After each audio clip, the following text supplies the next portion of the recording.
ফকৰা যোজনা। ধাৰে কাটিলেও কটা, গাদীৰে কাটিলেও কটা। কোনো বস্তু কাটিবলৈ হ'লে ধাৰ থকা দাৰে সহজে কাটিব পাৰি, কিন্তু দাহৰ গাঁতিৰে কাটিব নোৱাৰি।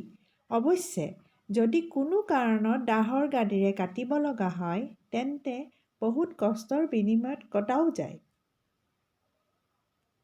গতিকে দুয়োটা উপায়েৰে কটা কাৰ্য সমাপন কৰিব পাৰি, কেৱল কাৰ্য সম্পাদন কৰাৰ পদ্ধতিটোহে বেলেগ।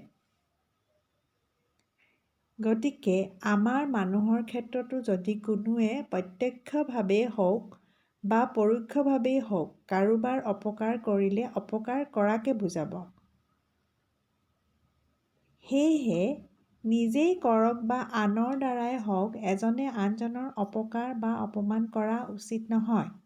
এনে কাৰ্যকে ধাৰ থকা দাৰে কাটিলেও কটা, গাদীৰে কাটিলেও কটা কথাষাৰৰ লগত তুলনা কৰা হৈছে।